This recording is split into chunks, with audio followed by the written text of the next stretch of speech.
Γιώργο. Τι έχεις, Γιώργο? Μίλησέ μου. Τι έχεις? Έχω όλα αυτά τα κομμάτια εδώ πέρα. Τι θέλεις να κάνεις?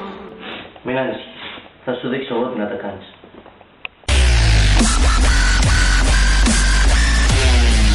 Γεια σας, είμαστε το Πακόνα TV Και σήμερα θα σας δείξουμε πώς να ετοιμάσετε τον ορυκλές. Πρώτα παίρνουμε τη γυάλα και τη γεμίζουμε νερό, περίπου μέχρι τη χαραγή εδώ πέρα. Ύστερα προσθέτουμε το κύριο μέρος του ορυκλέ. Και φροντίζουμε να δώσει όλα. Λοιπόν, μετά παίρνουμε το σωλήνα. Παίρνουμε τη μια άκρη και τη βάζουμε μέσα. Και παίρνουμε το πιπάκι. Το βάζουμε την άλλη.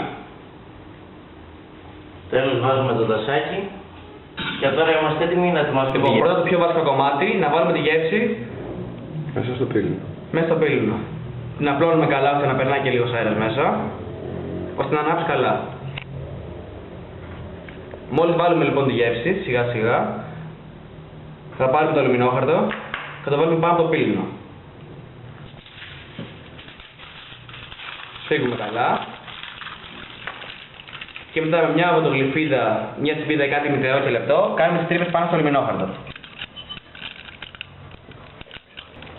Και τώρα που έχουμε κάνει τις τρύπες, θα μόνο να βάλουμε το πύλινο πάνω στο αργυλέ.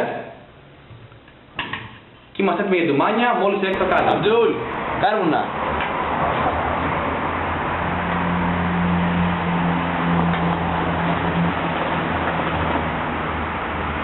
Απόλαυση.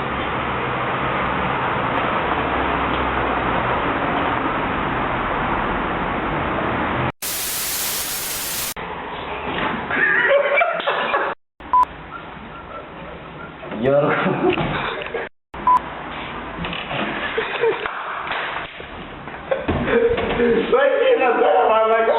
Καλησπέρα σας, είμαστε το Πακόνα TV και σήμερα...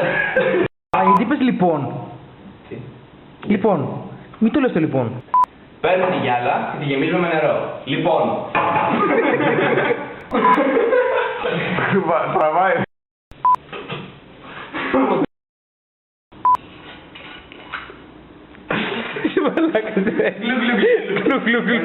Λοιπόν, παίρνουμε το μαρκούτσι και το βάζουμε μέσα. Μετά παίρνουμε την πίπα, εδώ πέρα, να δει την πίπα.